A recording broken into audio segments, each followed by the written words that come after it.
ask your kid, what'd you do today? Or what'd you do today at school? Nothing. How was it? Fine. Yeah. You know, you always hear that. But if parents can be intentional about how they talk to their kids after school, I always ask, my kids and I, we have a running thing, so every day after school, I say best, worst, and weirdest, and so they have to tell me their best thing, their worst thing, and their weirdest thing, which ends up with a lot of funny stories, but it also gives us an opportunity to kind of dive into, okay, so something didn't go very well, why not? Right. What was the catalyst for that not going well? Or if something went great, what kind of strategies did you use to pull that off? I mean, how did you prepare? How did you study? How did you handle that tricky situation on the playground or whatever? But talking to your kids instead of just, you know, good job, A on the test, ask them, like how did you prepare for this? What kind of learning went into this? And likewise, if they didn't do so well, like let's talk about what happened. Right. And so really helping parents build that communication with their kids about strategies for learning and what works and what doesn't, and just and having them draw the link between effort and achievement is really important, so the kids are hearing it everywhere they go. Very good. Best, worst, weirdest. I love that. Super cool. Annie? I'm sorry. Sam? Sorry. And I think the bottom line, too, when it comes to parents is they are sending us the most precious gift they have. And there is nothing worse of a feeling than being a parent and seeing your child struggle in reading or struggle in math, and you want so badly to fix it for them, but you don't know how. And so sometimes when these parents come to us and they're frustrated and they just want it fixed, they're coming from a place of love. And we have to train them too, you know, because they'll come upset. My child is not a good reader, or my child's not good at math. Well, now and yet. Right. So what are we going to do?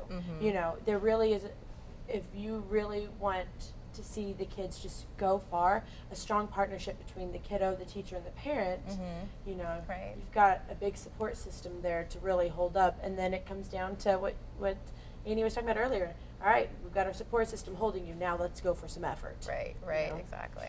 It sounds like a really strong kind of foundation when you have that. That sounds beautiful. We have a question from Alyssa B. How would you recommend facilitating and encouraging other faculty to promote growth mindset? So this is a good question of like, what do you do kind of in your actual school environment? I think being transparent and being vulnerable. Teachers work really hard, and we do not have a lot of time in the day. And it's, you know, sometimes it's really easy to hear something and think that's just another thing.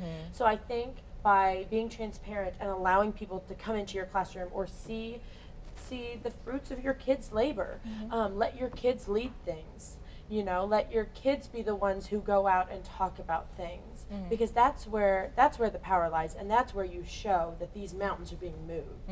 And then I think also being vulnerable, being able to go to a meeting and say, guys, I'm really working on growth mindset, but I really feel like I personally am failing here. I need some help. And having those open discussions, I think, encourage more people. You know, we talk about our students feeling safe, but it's the same thing with the staff. The teachers, we've got to feel safe too, to kind of embark on this, because it's uncomfortable at the beginning, and it's a new way of thinking and speaking, and there's a big power shift from the teacher to the kiddos, and that's nerve-wracking at the beginning. But it's such a positive power shift.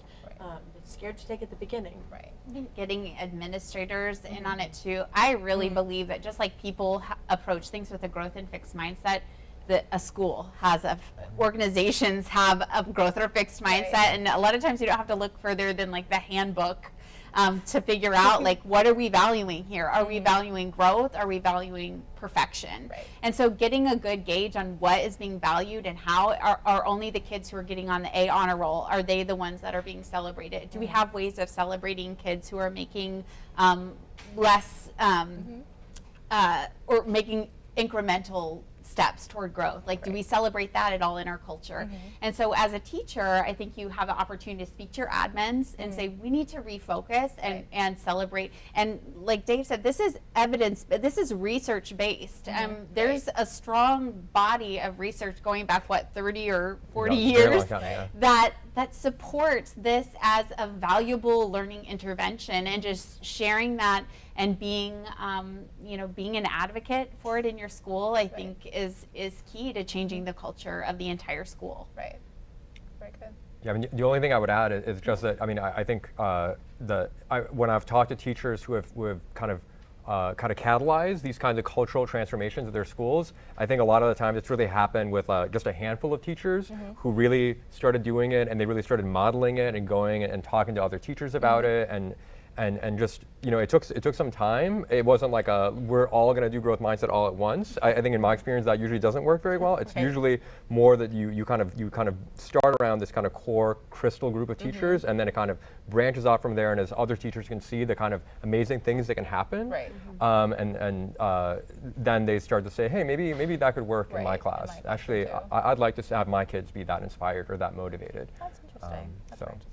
Actually, I'm very curious to know, for Sam, what made you want to try out these growth mindset activities? Like, what was the catalyst for that? It actually stemmed, in the beginning, I noticed that my kiddos were coming without tools. And at the time I was in 5th grade, and I had to send, my babies off to middle school.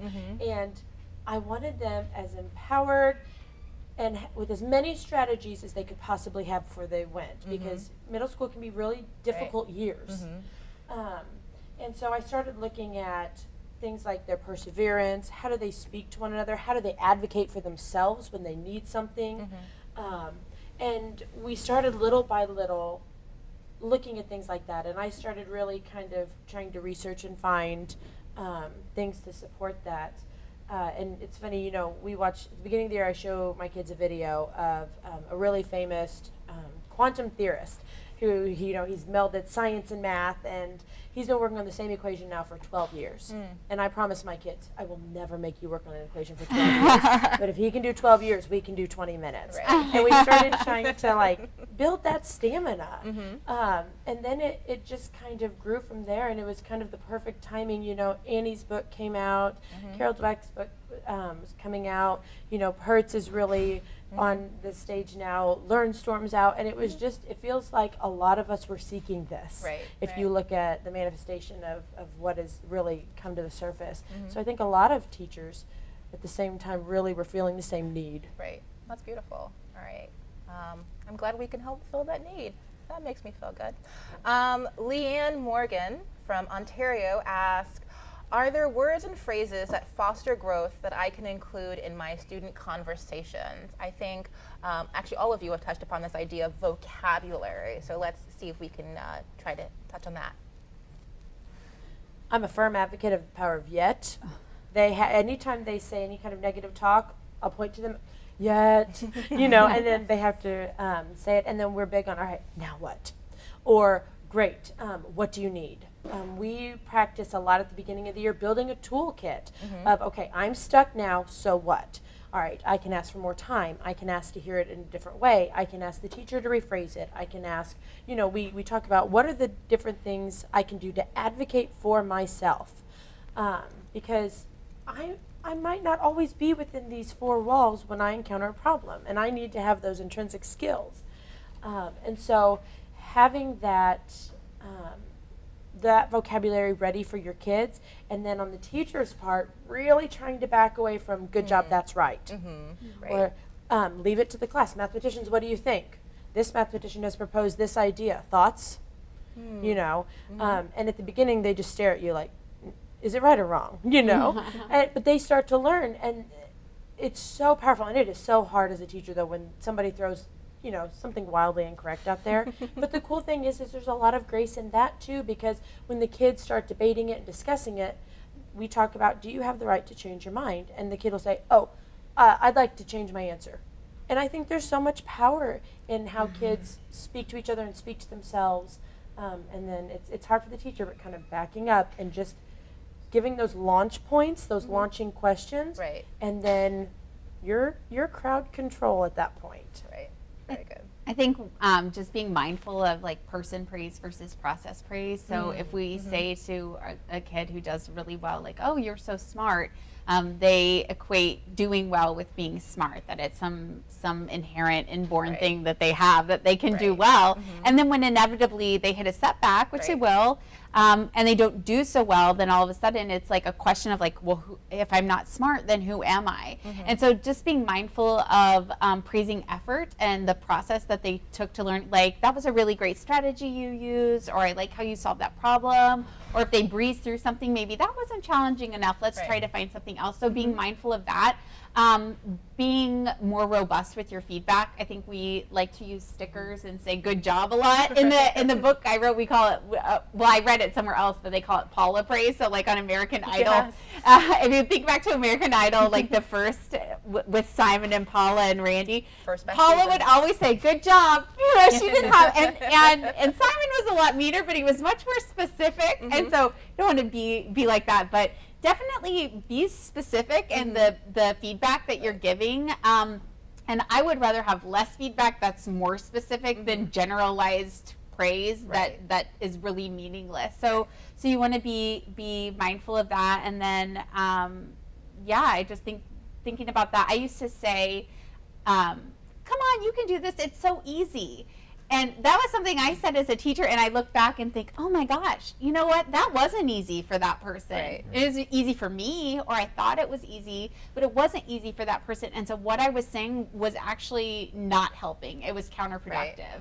And I thought I was being helpful. And so just like really being mindful of what you're saying and how that affects the student that you're working with is really important.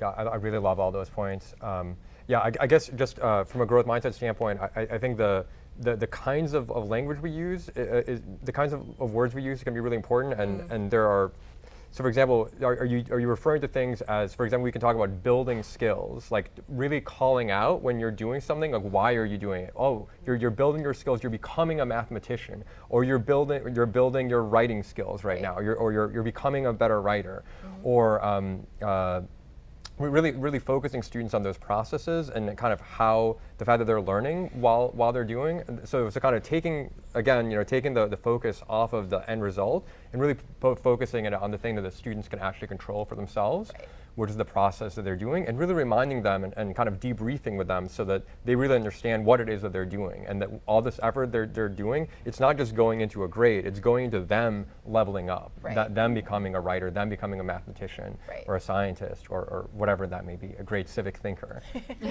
Whatever that may be, they're really developing those skills and really making sure to call out that learning is a process that they're enacting in your class. Right. So not just like work for the sake of work, but work for the sake of growth and betterment. I love that. All right. So we're going to wrap up. I'm going to actually throw you a bit of a curveball and ask you a final question, but with a challenge. So what is one last piece of advice for teachers for fostering growth mindset that you would give this year, if you can give it in 10 words or less? Oh, I know. All right, I'm going to start with Dave. Have a growth mindset about building a growth mindset culture. Was that too long? I think I did that right. Okay. All right, go ahead. Annie, one last piece of advice for teachers. I would say model your growth and fixed mindsets and normalize mistakes in your classroom. Well done. I like it. All right, Sam, your last turn. Okay. Be vulnerable. Be a champion for your kids and model. I love that. That was very good and all very tweetable. Very great. So I want to thank Dave and Annie and Sam for joining us today. I learned something and I hope that you all did too. I want to remind everyone that there's still time to sign up. So if you haven't signed up, please sign up like right now, today, but definitely by the end of October. And if you keep on tagging your classroom celebrations with hashtag LearnStorm on Twitter and Facebook, we really love seeing in the office. So please keep on doing that. Welcome back to the school years, teachers. Thank you and goodbye.